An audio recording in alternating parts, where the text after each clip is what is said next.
Memories blur into dreams. Light bleeds into truth.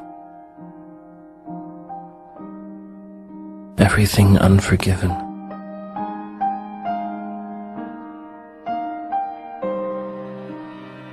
Everything becoming hollow. Loneliness consumes. And there is no way back.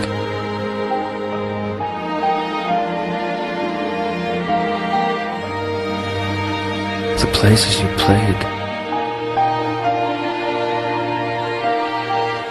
The places you called home. The people you thought you loved. All of them reduced to a memory of another life.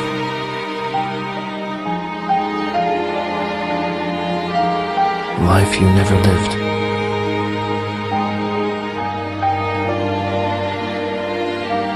All the yesterdays that can't form a tomorrow. All the tomorrows that never came from yesterday.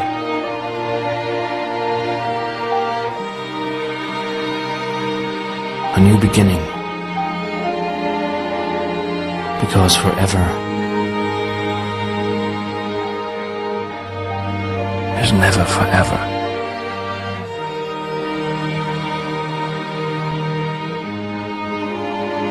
As a shepherd, you must walk with your sheep a lot because they'll follow you and they begin to trust you.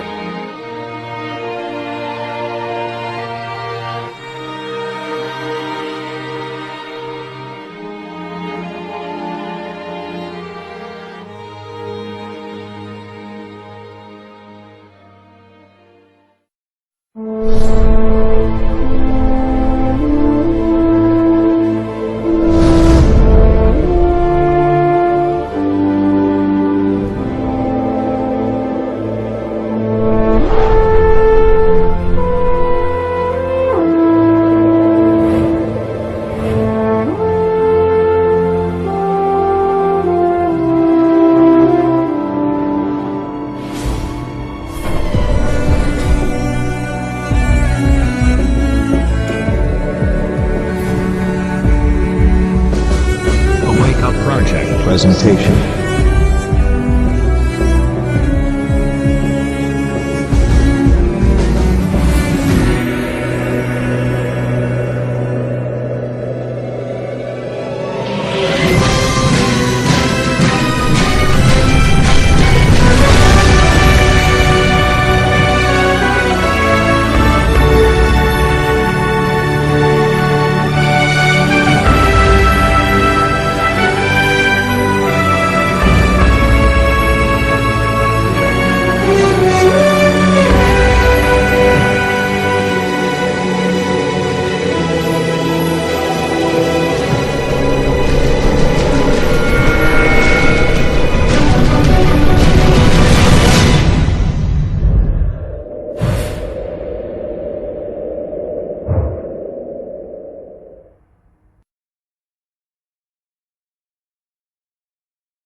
Okay, kids, here we are at the slavery exhibit. Now, as you can see, the slaves were kidnapped from their homes, chained together for weeks. They would cram them onto these ships in very appalling conditions. Thousands of women and children are being smuggled across the border. Sexual trafficking of children. And as you can see right here, they were treated like animals.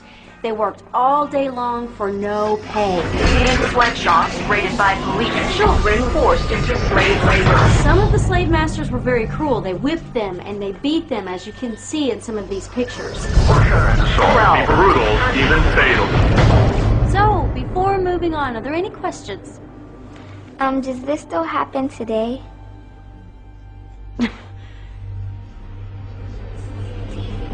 We return to this prophecy that at the end of history there will be slavery. The greatest slavery of all is not the slavery which is behind us, but the slavery which is ahead of us.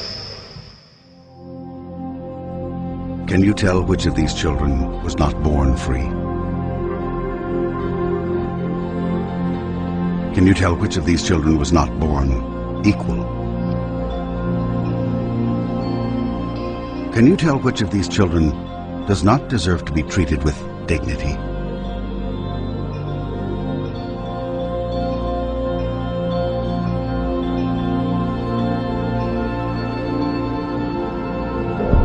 We can't either.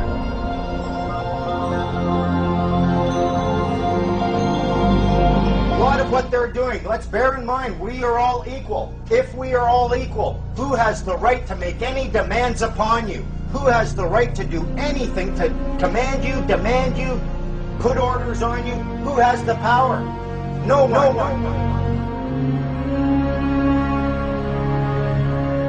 How are you going to get people to change?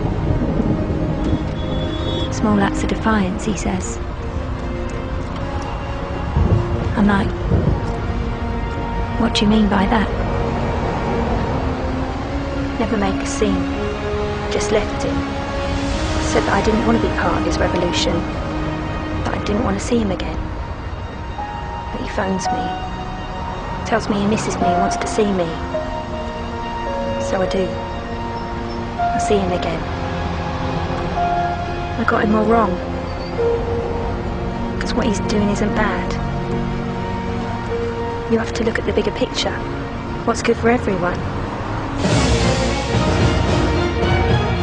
When you try to understand the world, one of the first things you'll see is that there are many structures of control that keep almost everyone in check and keep almost everyone repressed to some degree. And when people finally understand some of these structures of control, the first reaction is that they get very frustrated, and some people stay with that frustration for their entire lives. They just run around complaining about the system being fixed against them, and there's nothing anyone can do about it. Personal freedom is something that only you are responsible for, and if you ever stop working for it, you'll lose it. Let me tell you why you're here. You're here because you know something. What you know you can't explain, but you feel it. You felt it your entire life, that there's something wrong with the world. You don't know what it is, but it's there, like a splinter in your mind, driving you mad. It is this feeling that has brought you to me. Do you know what I'm talking about? The Matrix. Do you want to know what it is? The Matrix is everywhere. It is all around us. Even now, in this very room. You can see it when you look out your window or when you turn on your television.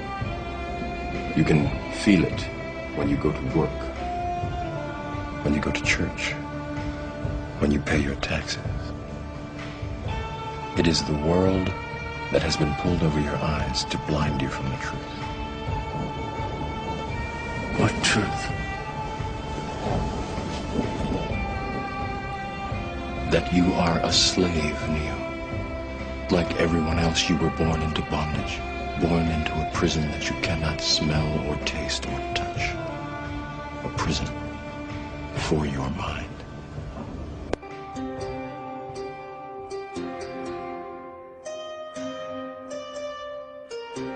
A common misconception among people is that any rule or regulation that governs them falls under one category: law. But there are many other forms of law that people abide by without realizing that they simply do not apply to them. Another misconception is that a nation's constitution gives us our rights. A constitution does nothing more than list the rights that we already have. We are born with inalienable rights, endowed to us by our Creator. They are not given to us, and they cannot be given away. The most a person can do with a right is choose whether to exercise it or not. Maritime Admiralty law is what's known as the law of the water. It is superseded by civil law and only applies to those who willingly contract themselves into it. The definition of Admiralty law is a body of private international law governing the relationships between private entities which operate vessels on the oceans. Let's look at how and why a form of law that is fashioned to govern corporations, businesses, and vessels has imposed its rule over natural human beings. This is all done through a form of word magic. A simple perversion of language has made it possible to convince people around the world that these alternative laws apply to them. One of the predominant beliefs in modern culture is that licenses, permits, registrations, and other forms of documentation are required to operate motor vehicles, use public roads, build structures and establishments, engage in free enterprise, and much more. Sadly, these beliefs are based on little to no investigation whatsoever, and are false. This belief structure is perpetuated by Maritime Admiralty law. This form of law was originally created to govern ships docking in foreign nations for the import or export of products and resources. It deals with banking and merchant affairs, not civil affairs. When a product is taken off of a ship and brought into a foreign land, that nation takes custody of the resource and accounts for it with a certificate. That certificate marks the birth date of that product in the custody of the respective nation. Think of why it is supposedly required to have a certificate of live birth in the first place. The Barron's Dictionary of Banking Terms defines a certificate as a paper establishing an ownership claim. So right there, we notice that everyone with a birth certificate is defined as being owned. People are used as collateral with other nations because the U.S. is bankrupt. The United States declared bankruptcy on March 9th of 1933. At this point, the U.S. began taking out loans from a private, non-government affiliated corporation called the Federal Reserve. With no money to pay back the loans, the United States began using the citizens as collateral. All birth and marriage certificates are literally warehouse receipts. Just look at the similarities of warehouse receipts and birth certificates. Both document the date of issue, a serial number, registration number or receipt number, a description of the product, and an authorized informant to notify the appropriate government agency. With all of this information being readily available, the majority of people are unaware of their involvement with Maritime Admiralty law. This is possible through the manipulation of language. This Admiralty law changed the meaning of the word person from a natural living person to a corporation. Driver's licenses, vehicle registrations, auto insurance forms, building permits, gun permits, work permits, tax filing documents, birth and death certificates, traffic citations, and many other forms of documentation that were once believed to be absolutely necessary only apply to persons or corporations. Upon signing such a legal document, you are indirectly waiving your rights under the Constitution and lowering your status to that of a corporation that is created with the same exact name as you. The only way to reconcile your true name from the name of the corporation is to take notice that the corporation has its name in all capital letters. This is known as capitis diminutia maxima.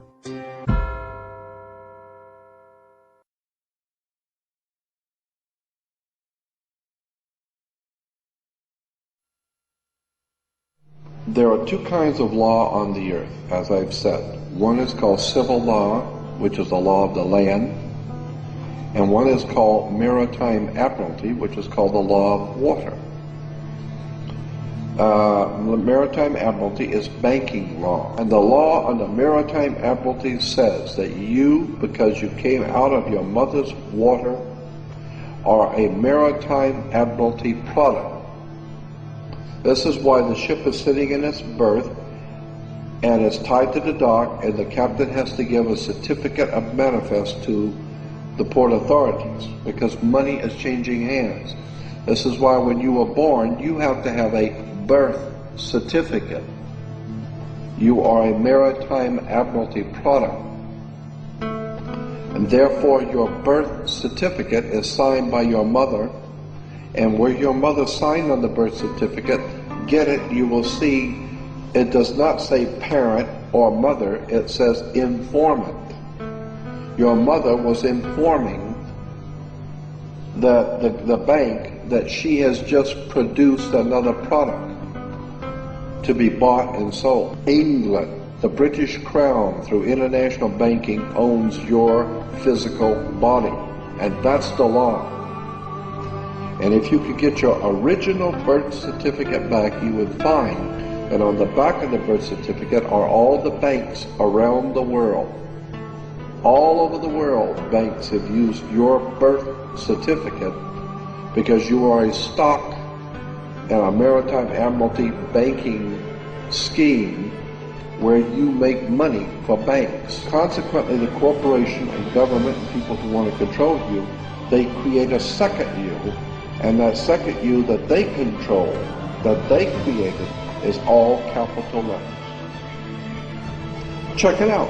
Anytime you get a bill, get a lawsuit, you get a fine, a ticket, somebody sends you a bill from the Department of Water and Power, check it out on your driver's license, on your Social Security card, on your insurance card, anything, period, anything having to do with business, your name will always be all capital letters, because only all capital letters can be dealt with by banks and government. Anytime you have a name upper or lowercase, that applies to you. I've got no control of you. You sign a contract in which your name is in all capital letters, now I can take it to court.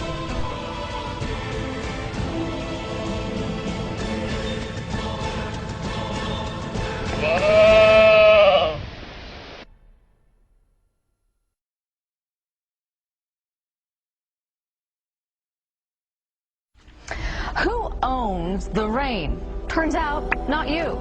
You're actually breaking the law if you try to capture rain falling onto your roof and pour it on your flower bed. A prominent Utah car dealer found that out when he tried to do something good for the environment. John Hollenhorst has the surprising story. Rebecca Nelson captures rainwater in a barrel and she pours it on her plants. We can fill up a barrel in one rainstorm, so it seems a waste to let it just fall into the gravel. Car dealer Mark Miller wanted to do pretty much the same thing on a bigger scale. He collects rainwater on the roof of his new building, stores it in a cistern, and hopes to clean cars with it in a new water-efficient car wash. But without a valid water right, state officials say he can't legally divert rainwater. I was surprised. We thought it was our water. We all know that there's some crazy stuff happening out there, eh? I mean, we've got government agents coming up to us, telling us that we're all equal. They make demands upon us that we know we could never make upon them. Where's the equality? On the screen, there's a little baby. That's Elizabeth Annie Lane. She's a little baby, came into my life about 4.5 years ago. 2 days after the birth of Elizabeth, ministry workers came in, removed her. No investigation, no assessment. Claimed she only had one caregiver. We said, you're wrong, we're a family, we're going to meet you in court. They told us if we tried doing that, they'd see to it she spent the first 5 years of her life going from foster home to foster home to foster home. Shut me up in court, cost me my baby. Folks, anyone who knows me, shutting me up even for a moment is a bit of a trick. They cost me my baby. I sat down with their Act Black's Law Dictionary on one side, Bouvier's on the other. I had an Old English dictionary. I looked up every single word in there. It took me 3 days and I finally saw it. Have you ever seen these laser pictures? You see nothing until you focus past it, and then a 3D picture pops into your head. Have you seen those? This is exactly what I saw when I did my statute deconstruction. I looked through and I suddenly saw what they were doing. This is their little trick. You are not obliged to register your children. If you do, it is at that point that you're creating a legal entity or a person. You are associating this person with your offspring. You are abandoning ownership or title to that person, and the government is seizing that under the laws of maritime salvage. It becomes their chattel property. They use it as collateral to float loans or to float bonds for loans. When they come to remove a child, they're not acting on the human being at all. They're removing the legal entity you created and abandoned and they now have title to. That's your person. That is what the government acts upon. A human being and a person are not the same thing. We've been led to believe that they are, but they're not. In Black's Law Dictionary, you'll find a definition of a person, and it says, a human being is not a person because he is a human being, but because rights and duties have been ascribed to him. Specifically, the person is that legal subject or substance of which the rights and duties are attributes. But not all human beings are persons, as was the case in Old England when there were slaves. Right now, the officer's going to take a look at my affidavit of truth. I've stated that I'm not driving, I'm traveling. Right there, for my own protection, I'm filming it. I'm wondering what he's going to do. He's reading my affidavit of truth right now. Yeah, so I'll get back to you. He's also stated that I'm under obligation to carry photo ID, which I'm obviously not. That's the officer right there, car 77.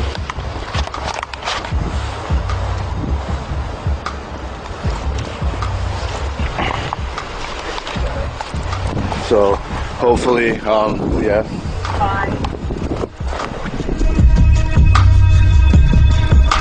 There we go, car 77. Officer did not state who he was. There's my dad.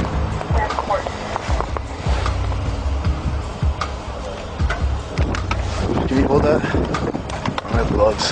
Here, you want them? Mine? Yeah.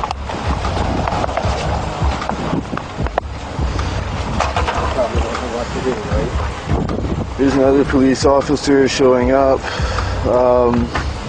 I've already informed the officers of my rights, this and that.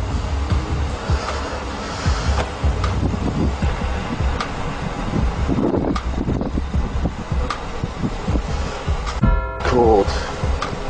Officer, I just want to let you know I'm activating my fee schedule. It's the middle of winter. I am cold right now, and you're harassing me right now. So my fee schedule will be activated in 3 minutes. I suggest you contact a superior officer. Read that affidavit of truth. We're reading that right now, sir. We're trying to get... I know, I'm just freezing cold. Okay. I'm freezing cold, so... Okay.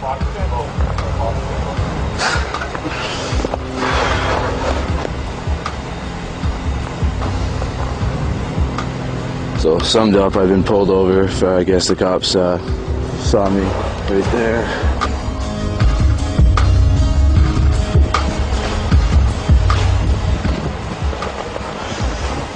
I'm cold.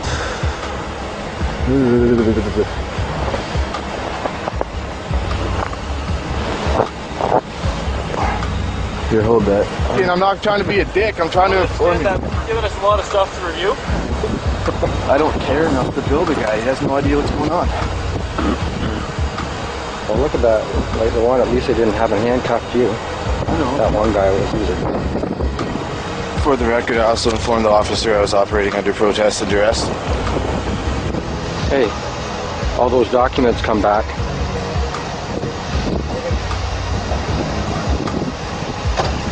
Hey, perfect. Here you go, Joshua. So, you don't have a driver's license, correct? No. And no insurance, correct? Do you have insurance? No. I'm working on that right now, doing it through, it's not a registered motor vehicle, right? So it's not under you guys' jurisdiction. I'm not trying to cause trouble or nothing, but I am getting insurance on it, but it's through my society that I'm part of. Okay, perfect. So I don't, obviously, like, I only use it to travel around and get my girlfriend home from work and stuff like that. Okay. So. Well, once you go on to the highway, you need to have insurance. So take care of all the proper avenues that you need to take. And if I make a determination that charges are applicable.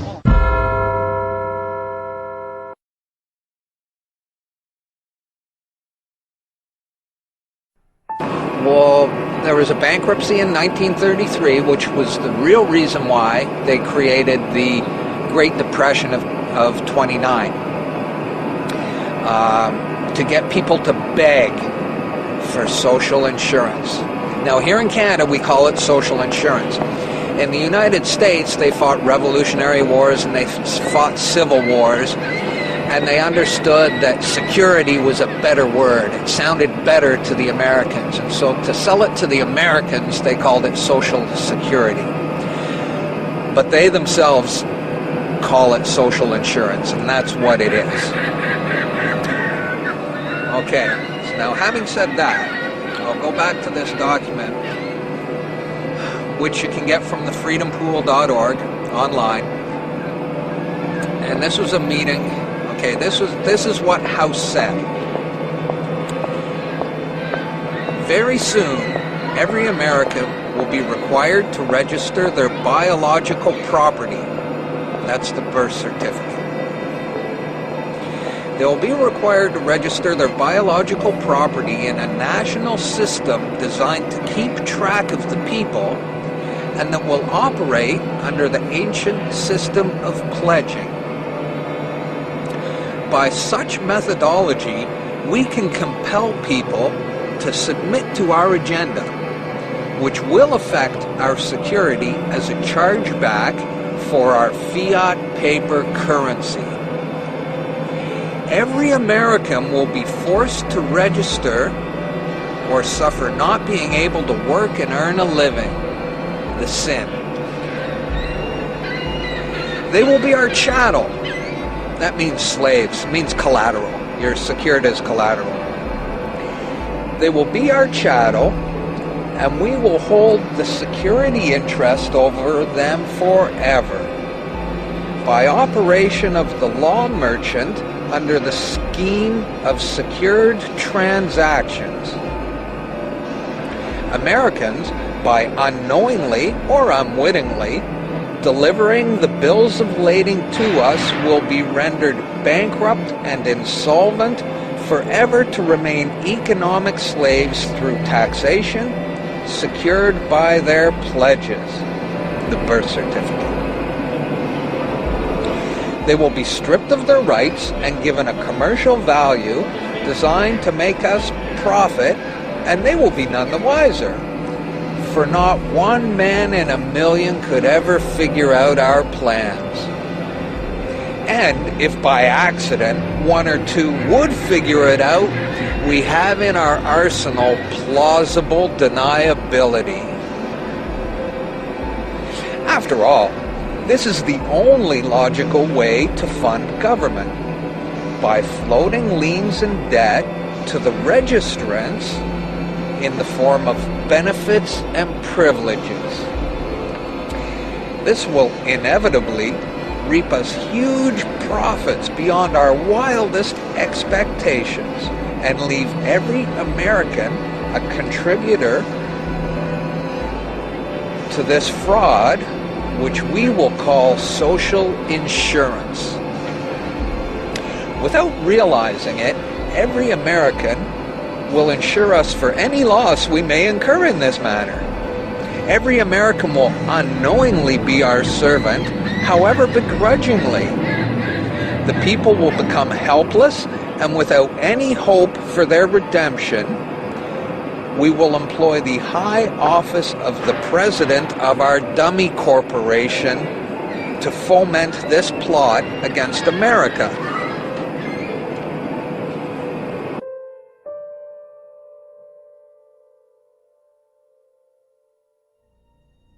This is a certified true copy of my live statement of birth.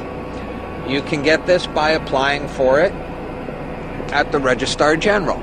They'll give it to you. And it's very interesting because this is where it all began. This is the foundation document. All identification is generated from this document.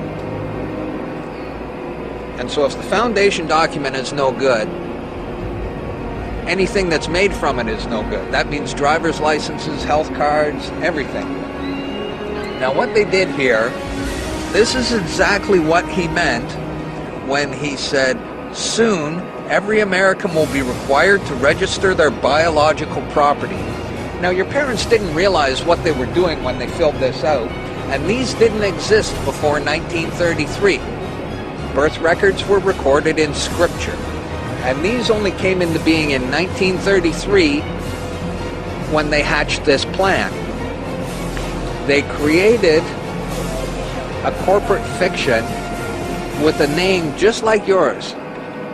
In doing this, they registered and monetized the spirit and soul of a living being. This denotes ownership.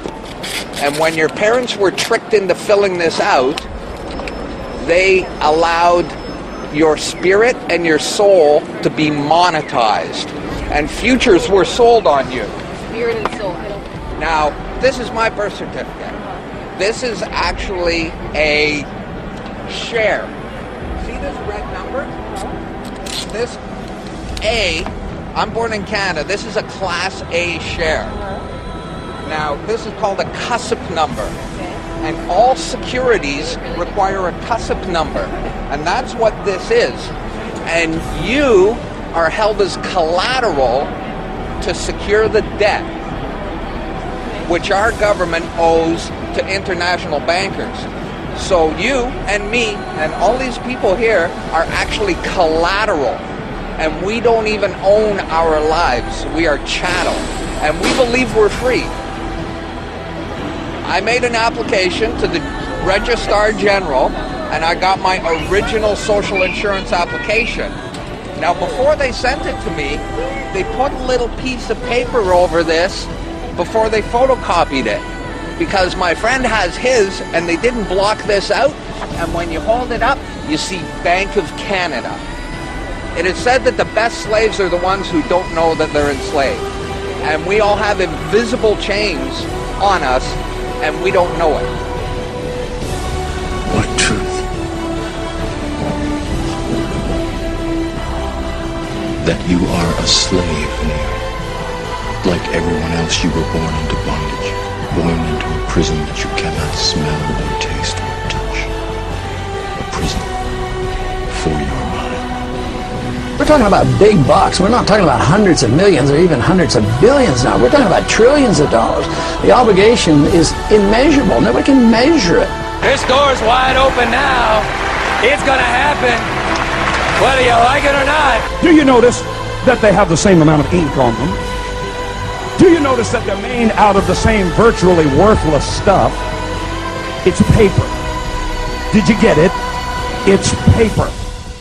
When we create money, we have created an instrument of value that has no value of its own. And it's just as expensive or inexpensive to print the 20 as it is to print the 1. In January of 1913, in December of 1913, he signed the Federal Reserve Act, bringing the Federal Reserve System into place in America, and did what Thomas Jefferson said must never happen. He took the control of the money away from the people by taking it away from the Congress and gave it to a group of private individuals who have to pay taxes on the money they loan the government.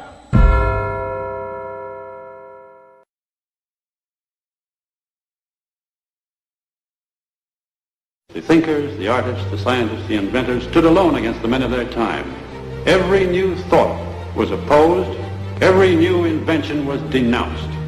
But the men of unborrowed vision went ahead. They fought, they suffered, and they paid, but they won. No creator was prompted by a desire to please his brothers. His brothers hated the gift he offered. His truth was his only motive. His work was his only goal. The creation which gave form to his truth. He held his truth above all things and against all men. He went ahead, whether others agreed with him or not, with his integrity as his only banner. When Allah spoke of riba in the Quran, He was speaking about lending money on interest. And we've explained why He has prohibited it. If you allow money to be lent on interest, then the rich will remain permanently rich and keep on growing richer. And the poor will be imprisoned in permanent poverty and grow constantly poorer. And if the one who wants to rule the world can get the rich on his side, then he will use the rich to control the poor, to control the world.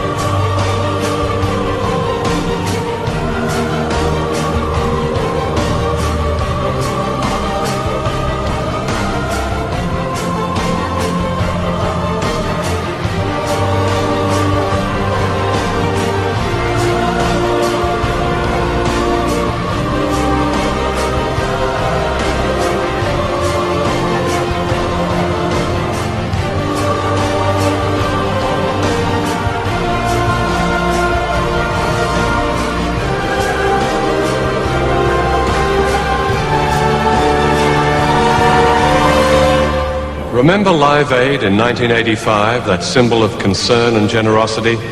Did you know that during that year, the hungriest countries in Africa gave twice as much money to us in the developed world as we gave to them? There was another famine last year. Perhaps you were one of those who took part in Red Nose Day. Did you know that before that day was over, the equivalent of all the money that Comic Relief had raised in Britain, about £12 million, had come back to the rich countries? For every day this amount is given by the poorest to the rich has interest payments on loans that most of them never asked for or knew existed. In other words, contrary to a myth long popular in the West, it's been the poor of the world who have financed the rich, not the other way round. Congress tells the Treasury Department, the Fed will loan us $1 billion, print $1 billion in U.S. Treasury bonds. So for $1,000, they print $1 billion of bills, of bonds. Those bonds are given to the Federal Reserve, $1 billion. Now the Federal Reserve in bonds plus interest. The Federal Reserve then gives the bonds to the government to pay its bills. But watch me, because you're not thinking. The government needed $1 billion. They borrowed $1 billion. But the Federal Reserve said, we'll loan you the $1 billion plus interest.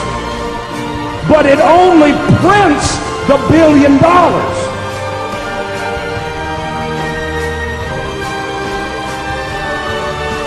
So the interest payments are never created and put into the system. So how is the government ever going to pay them back?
You don't think that it's what the national debt is the national debt measures the wealth. The national debt, don't we have to? The wealthier we are.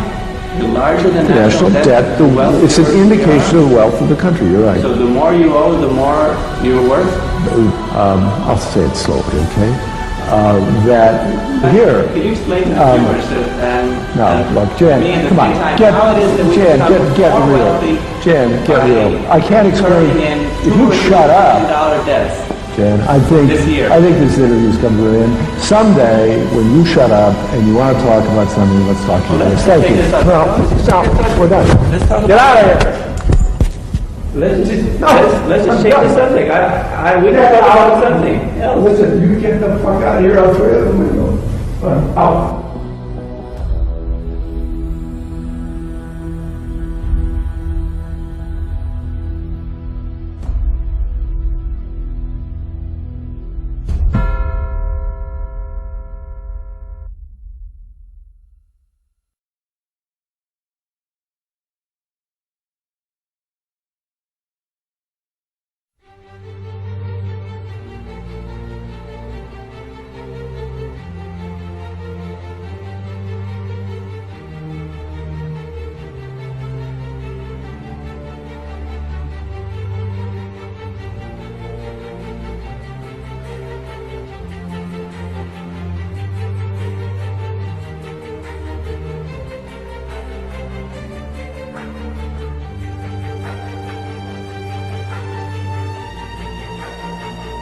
So if they had telephones then, the phone would ring from Abraham Lincoln to Jefferson Davis in the South and say, President Davis, this is President Lincoln, and we need what you have.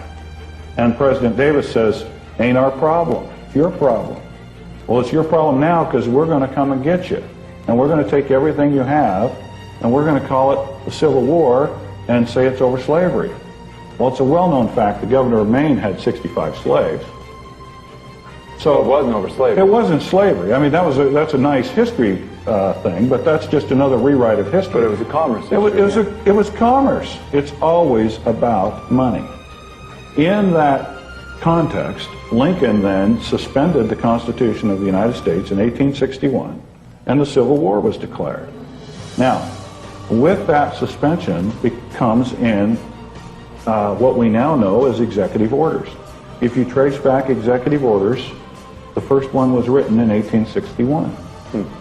The only way they can write an executive order then and now is if the Constitution of the United States is suspended. So, therefore, we come back modern day. If you mention your constitutional rights one more time in my courtroom, I'm going to put you in jail for contempt, because there is no such thing. Okay? So now we need a new pledge. Lincoln, to his credit, figured it out, I believe, before the end of his term. And that's why he was killed. First thing he did was print greenbacks. And he was going to repudiate the debt and issue currency of the United States with no interest. Okay, that was his reorganization. Yeah. That was his reorganization plan. Okay, a bullet got in the way of that. Interestingly, 100 years later, another president tried the same thing, and he got killed too. His name was Kennedy.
That's how all that ties together. Kennedy printed U.S. notes, and he was going to issue those. Lyndon Johnson's first executive order was to rescind that order that Kennedy had written to issue U.S. notes. Now, if you go then to 1860 and 61, we got to make a new pledge. We pledge all the assets of the South. And in that comes the ratification of the 14th Amendment. In 1871, there's a government called, a corporation called the Government of the District of Columbia, February 19th, 1871. In 1878, the name of that corporation is changed to the United States.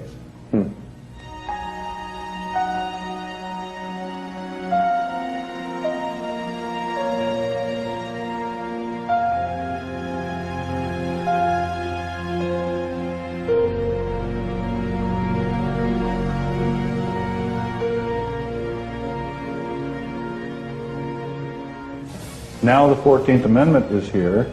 The government of the United States, a corporation is in place in all the districts. You all live in the District of Washington, Western Division. Did you know that? Yeah, it's amazing. I did know that, but that kind of terminology is totally foreign to us. Yes. We don't think anything of it, but you have to look at Washington, District of Columbia. Okay? What is Columbia? What is that?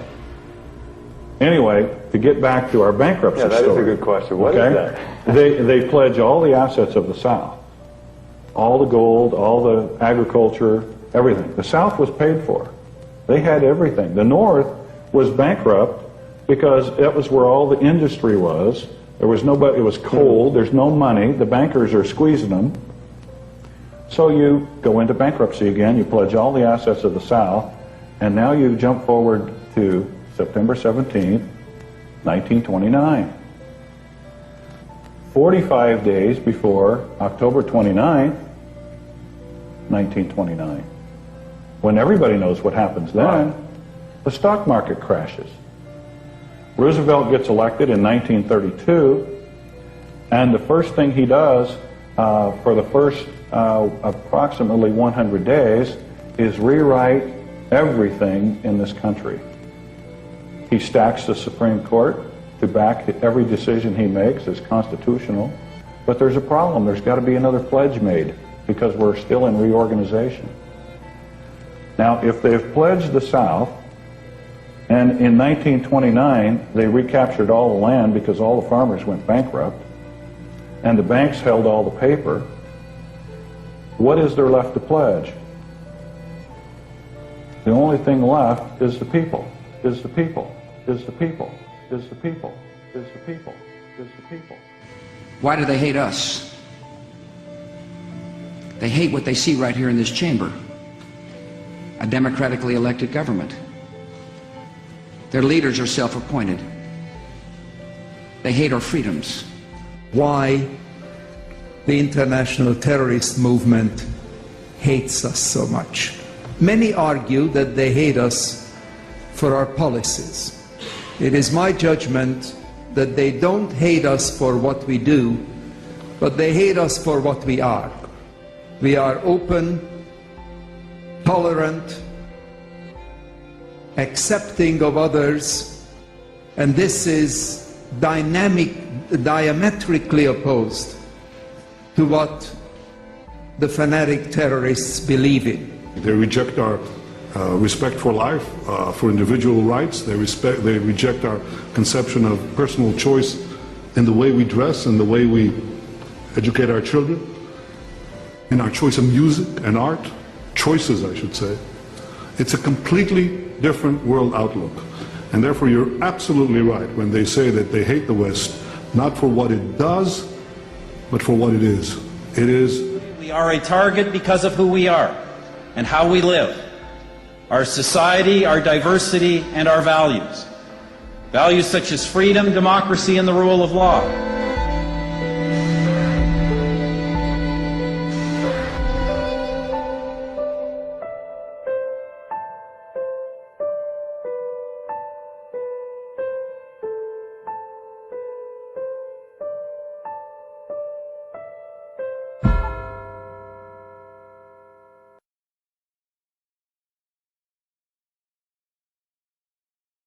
Where are 1% of American adults?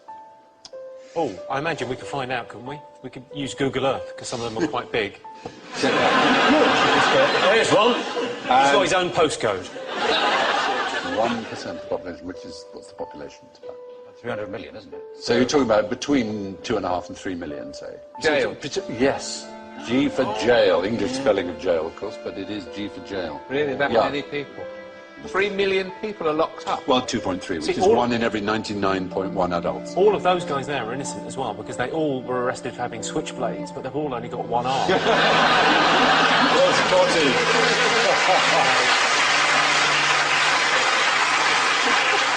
Proportionally, the Americans prison more than twice as many as South Africans, more than 3 times as many as the Iranians, more than 6 times as many as the Chinese. No society in history has imprisoned more of its citizens than the United States of America. We do pretty well, though, don't we? We sort of top the European League. We're ahead of China, Turkey, and India. Yes. Yeah, with 148 prisoners per 100,000. It's the 3 strikes and they're out. That's been really the problem. Yeah. I mean, a legal system based on baseball just seems bizarre. Yes. People don't seem to understand the law. It's all very complicated. What's simple? What do people like? Baseball.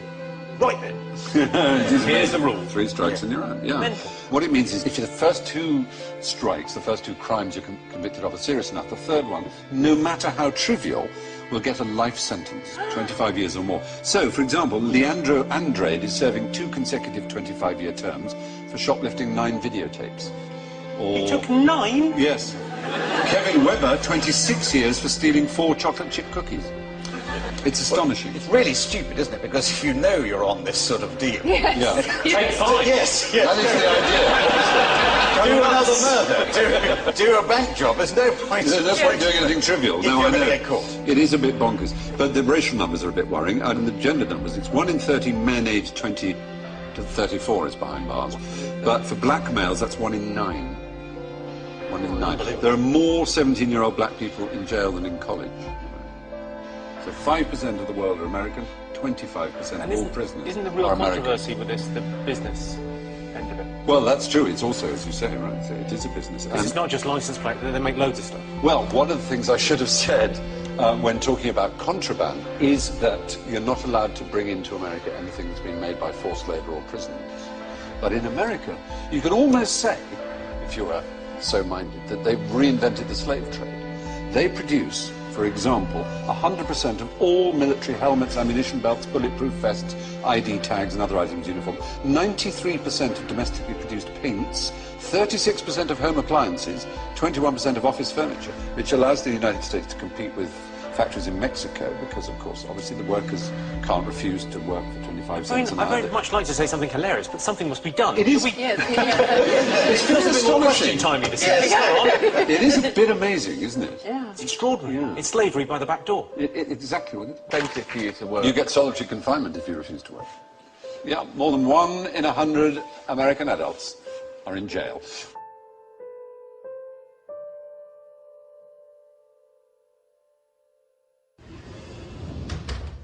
Have you heard this idea about the Robin Hood bankers' tax? Yes. It's a sweet little idea, taxing the banks to help the poor, but I don't think it'll work. It's very complicated and would be very tough on the banking sector. Which has just been given billions of pounds of taxpayers' money to keep it going. Well, yeah, of course. And is still paying itself billions of pounds in bonuses. Yes. So the tax is a charge on all bank transactions that don't include members of the public. Bonds, derivatives, currencies, speculative stuff. Is that right? Yeah, something like that. Very complex. So the bankers would give how much from each deal they do? 25%? Well, no, not that much. 10%? No. 5%? No, not 5. More or less? Slightly less. What, 1%? Not quite. Half of 1%? No. 0.1%? No. Half of that? They give around 0.05% of every deal? Yeah, that's about right. And sometimes it'd be even less. That doesn't sound like a lot to most people. No. I can see that. And how much would it raise to help people at home and abroad? Oh, a fair amount, I believe. £1 million a year? No, more than that. £100 million? More. £500 million? Well, £1 billion? No, it's slightly more than that, I'm told. £10 billion? More. £50 billion? Yeah, that sounds about right. In fact, I believe it's likely to be more than £100 billion. Could be double that. Could be more than double. Yeah, possibly. Right, so let me get this clear. A tiny tax on the banks could raise billions of pounds every year to help save lives in the poorest countries, fund crucial action against climate change around the world, and help avoid cuts to crucial public services in this country. Gosh. Well, yeah, that is about the, sum of it. I don't know. Perhaps it's, quite a good idea.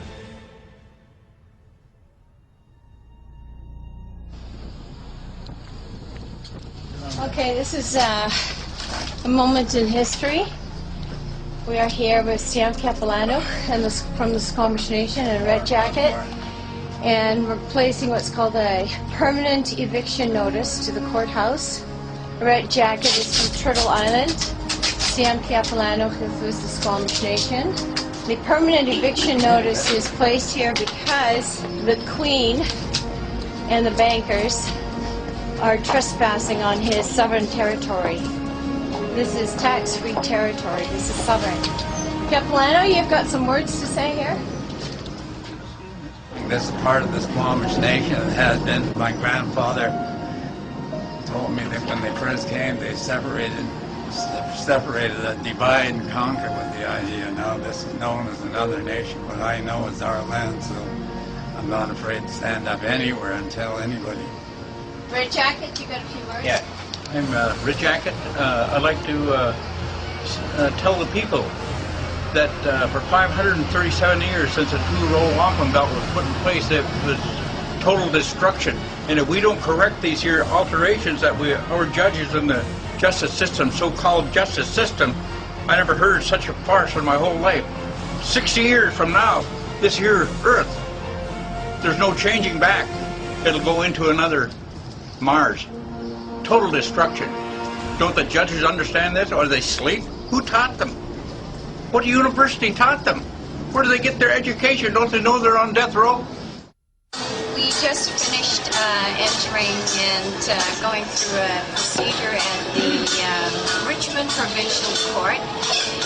And what happened was my name got called out. I didn't correct her, which I was kind of thinking of doing, but then I thought, okay, I'm just going to present myself as who I am standing in front of her, because she seemed actually quite like a nice judge. So when she said, when I stepped up to the mic, I said I claim common law jurisdiction. She right away rattled off all the charges and wanted to ignore that statement. And then she asked me, how do I plead? And I said, I do not consent, and I waive the benefit. And I think that's a really powerful statement that I want to teach to a lot of people, because when you enter a plea, you enter into a contract. Whether it's guilty or not guilty, it is their way of saying you have understood the jurisdiction that they want you to respond with. And the guilty or the not guilty is something that you actually perjurize yourself with. So when I said I do not consent, meaning I do not consent to you making any legal determinations against me, I do not consent to your jurisdictional claims against me, and I do not consent to contracting with me. Quite final with that. And because I had claimed common law jurisdiction at the beginning of my statement to the judge, she realized that I knew what I was doing, and she dismissed the case right away. So I'm really, really pleased with the outcome. After that, I actually met up with Paul Gibson in the lobby of the provincial court, and went up to him and shook his hand, and he said, and yeah, you are? And I said, oh, Irene Gravenhorst, and I told him that they dismissed the case, and he went, oh, too bad. It was orchestrated that Paul shows up after the case was dismissed so that he didn't have to deal with these issues. And being on the stand, on the record, for being the debtor to the contract. Oh, and I have to tell you that it's going to cost $3 billion. It's fine, ma'am. Okay.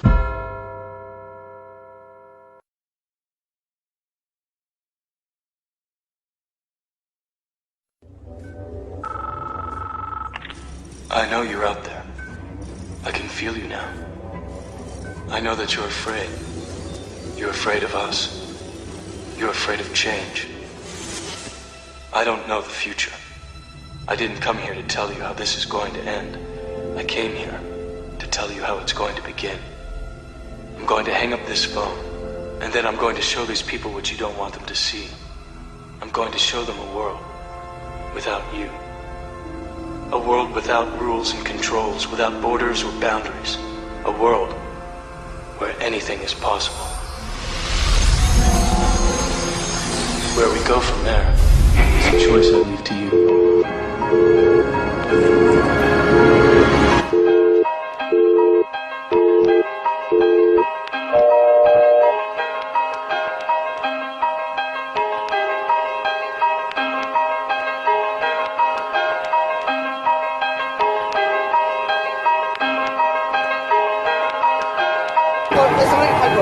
My paperwork? Yeah, what you got there? It's just a sign. It's sign of shape.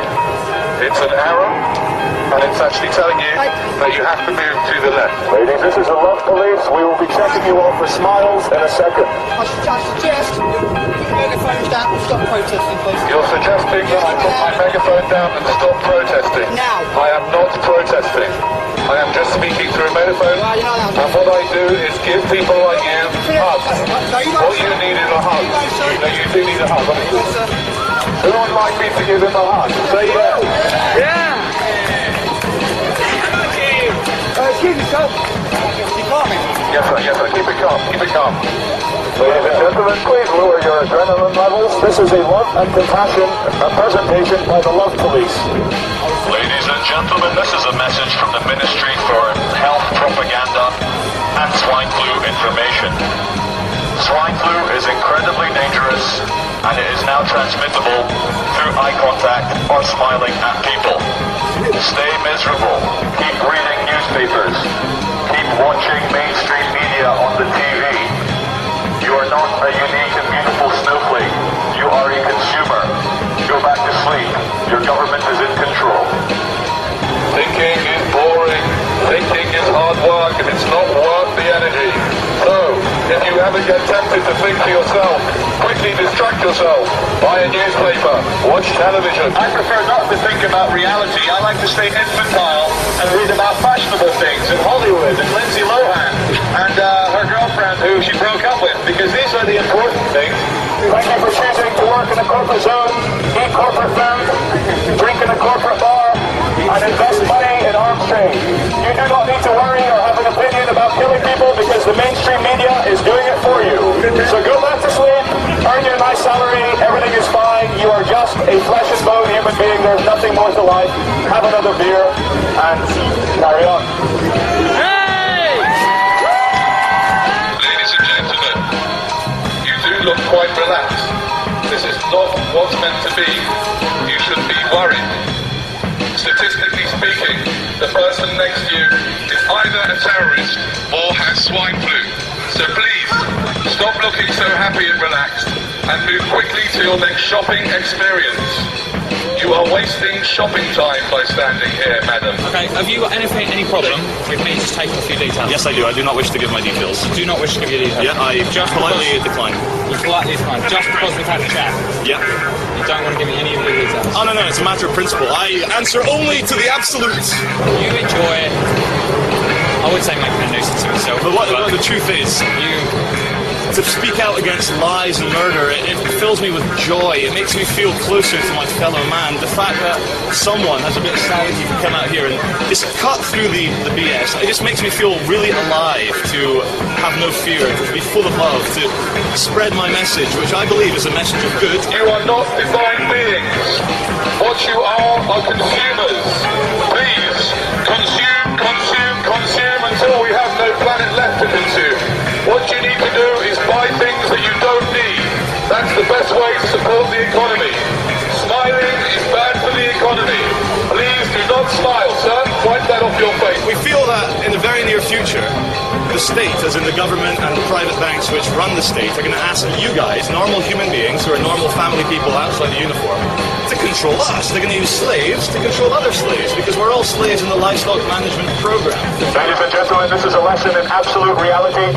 What we have here is a group of people giving you an alternate message, and very quickly, Agent Smith and Agent Smith from the Matrix have decided to turn up in nice fluorescent jackets and question what we are doing. They were questioning how long we wish to be here, who is in charge, and what our purpose is. Until we break the law, they have no authority over us, nor you. You are free. You are born free. You will die free. And there's no police authority in this world. Power to the people. Swine flu is an illusion. Terrorism is an illusion. If you are not scared, you will not contract swine flu. You are not swine. You are divine human beings. No, we're not going to get in the van. You're not going to kidnap us. No, we're not going to get in the van. We've not broken. No, I'm not going to go into it. This is nothing personal, and I'm going to show you how much this is nothing personal.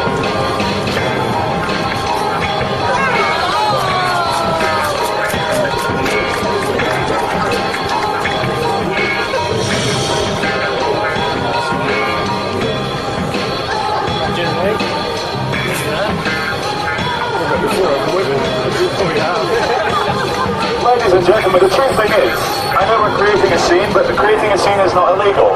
You were born free, you will live free, you will die free. You are allowed to make a scene, you're allowed to scream for joy, you're allowed to complain, you're allowed to cry, you're allowed to love people, you're allowed to hug people. And we're starting to live in a world where we're starting to feel scared. We're starting to forget just how divine and special we are as human beings. Every single one of you is the only example of you that will ever exist. And there's not a single authority on this world who can tell you how to behave in any time, any place, anywhere. You are free, you will live free, you will die free. The only chains that exist are in your mind. You can do anything you want if you put your mind to it. You haven't been brainwashed and conditioned, have you? No, it's all the others. You're not crazy, you're normal. It's the man with a megaphone, he's crazy. So if you see a man with a megaphone on the street, he's probably an attention seeker. Do not give attention seekers any attention. It just makes them do it more. Thank you all the city drones for working for big corporations. Very soon we'll bring about the corporate dream where every single person dresses the same, looks the same, feels the same, thinks the same, earns the same money. We too can sit at a desk for 10 hours a day giving our minds over to a machine. This is the most fulfilling thing in the world, and thank you for not questioning your reality. This is the message from the Ministry for Truth and Propaganda. Thank you for staying as sheep. We are here to brighten up the day of the police and the security department, because quite honestly, looking out for terrorists must get a bit tedious. Have you ever had to taser anyone yet? Have you tasered anyone yet with your high-powered electric torture weapon? You'd probably like to taser me. Shopping is what you are here to do. You were born to shop, and you will die to shop. Please, move swiftly to your next shopping experience, and don't hang around here. Terrorism, terrorism, terrorism, Al-Qaeda, Mohammed, terrorism, terrorism, war in Iraq, war in Afghanistan, Al-Qaeda, Osama bin Laden, Bora Bora, Afghanistan, terrorism, stay scared, stay separate, terror, terror, terror, terror is bad, you are bad, go shopping, stay scared. She said, can I do beyond the pillars, because I'm not allowed to do this, because it's private property. So anyway, ladies and gentlemen, if you think I should be allowed to continue up here with the megaphone, say yeah! Yeah! I think you've been outnumbered, madam. But let's wait till the police come along and have some fun. Hey, it's from yesterday! How you doing? Ladies and gentlemen, if you haven't noticed, 3 actors have arrived in costume. They are acting policemen. Okay, I'll just ask you to go down the bottom of the steps. Yeah. Thank you!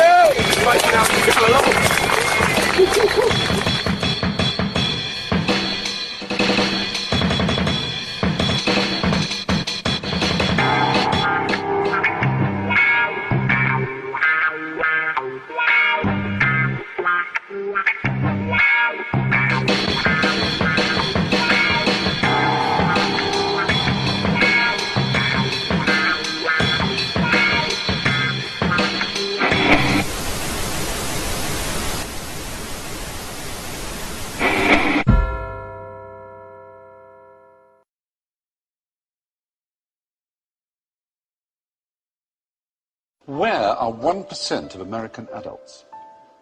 Oh, I imagine we could find out, couldn't we? We could use Google Earth, because some of them are quite big. There's one. He's got his own postcode. 1% of the population, which is, what's the population? It's about 300 million, isn't it? So you're talking about between 2.5 and 3 million, say? Jail. Yes. G for jail. English spelling of jail, of course, but it is G for jail. Really, that many people? 3 million people are locked up. Well, 2.3, which is 1 in every 99.1 adults. All of those guys there are innocent as well, because they all were arrested for having switchblades, but they've all only got one arm. Well spotted.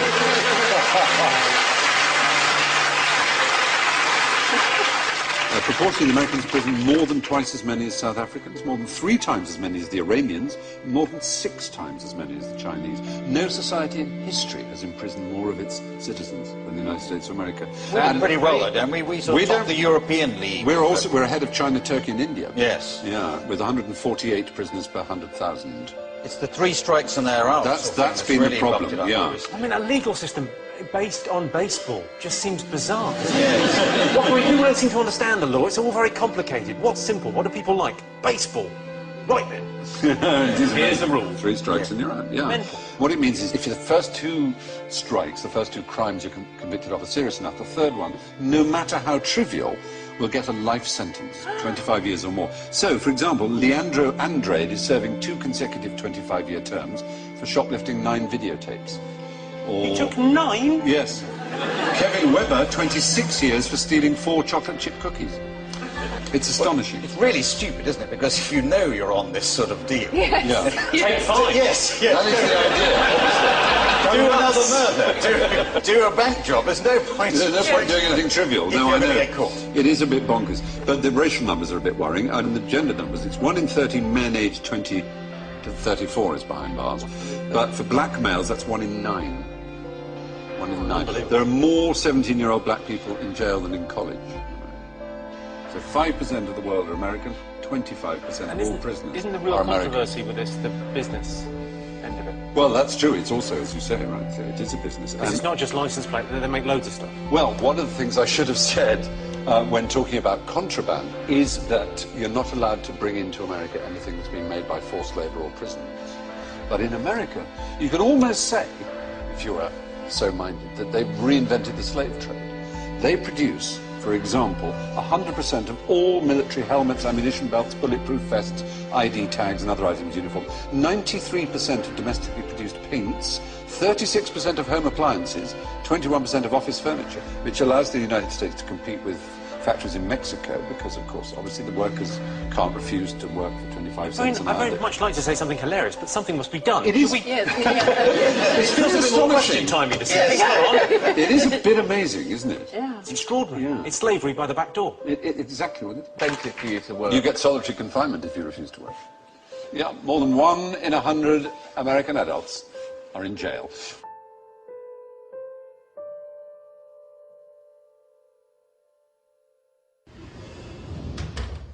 Have you heard this idea about the Robin Hood bankers' tax? Yes. It's a sweet little idea, taxing the banks to help the poor, but I don't think it'll work. It's very complicated and would be very tough on the banking sector. Which has just been given billions of pounds of taxpayers' money to keep it going. Well, yeah, of course. And is still paying itself billions of pounds in bonuses. Yes. So the tax is a charge on all bank transactions that don't include members of the public. Bonds, derivatives, currencies, speculative stuff. Is that right? Yeah, something like that. Very complex. So the bankers would give how much from each deal they do? 25%? Well, no, not that much. 10%? No. 5%? No, not 5. More or less? Slightly less. What, 1%? Not quite. Half of 1%? No. 0.1%?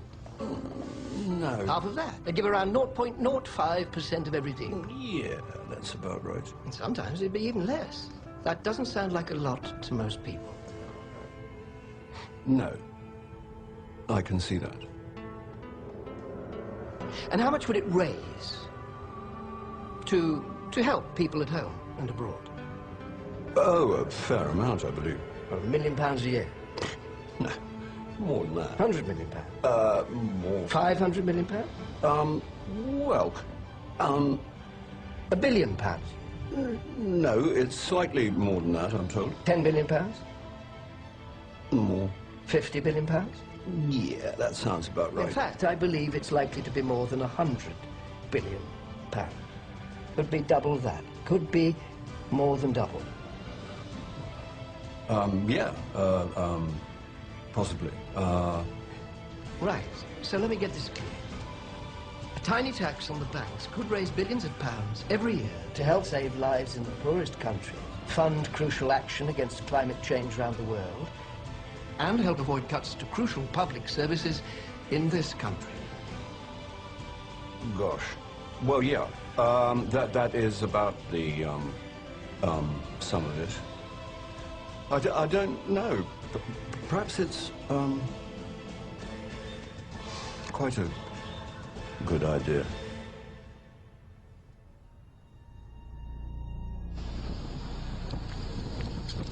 Okay, this is a moment in history.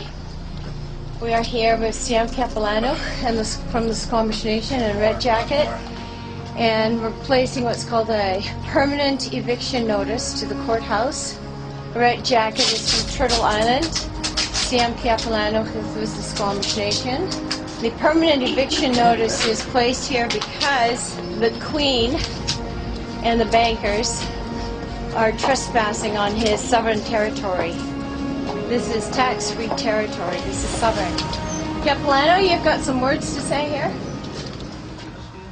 This is part of the Squamish Nation. It has been. My grandfather told me that when they first came, they separated, divide and conquer with the idea. Now this is known as another nation. What I know is our land, so I'm not afraid to stand up anywhere and tell anybody.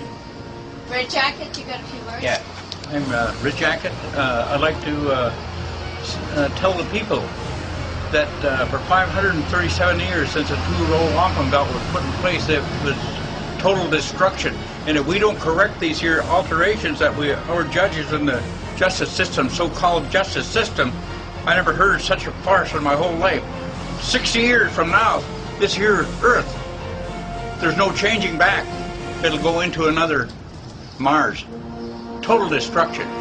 Don't the judges understand this, or do they sleep? Who taught them? What university taught them? Where do they get their education? Don't they know they're on death row? We just finished entering and going through a procedure at the Richmond Provincial Court. And what happened was my name got called out. I didn't correct her, which I was kind of thinking of doing, but then I thought, okay, I'm just going to present myself as who I am standing in front of her, because she seemed actually quite like a nice judge.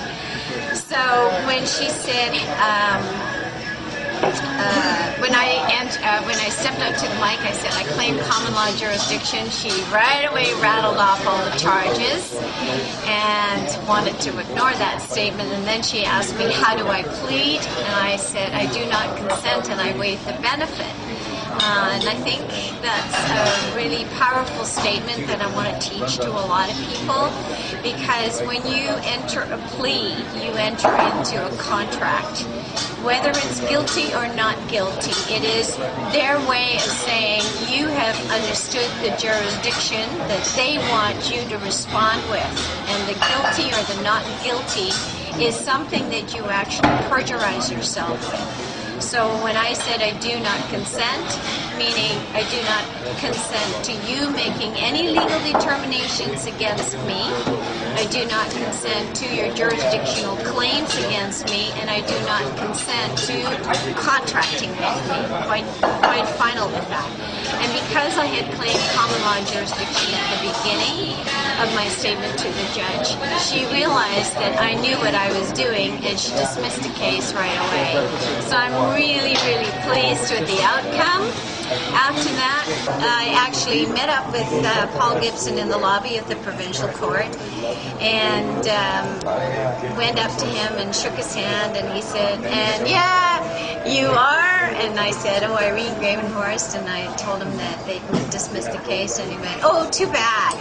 It was orchestrated that Paul shows up after the case was dismissed so that he didn't have to deal with these issues.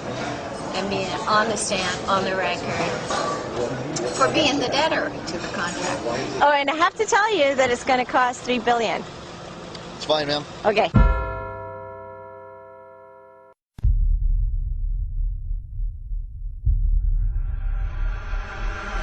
The time has come. The electronic world evolves. Humans and data become closer.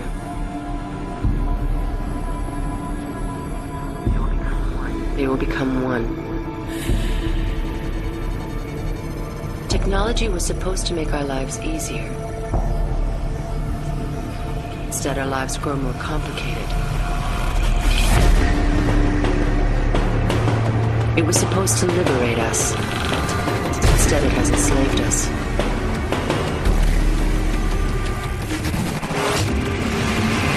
It's time we demand a change.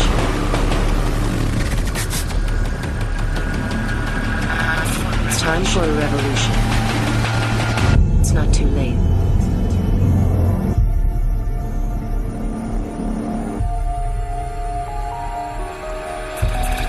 for something else.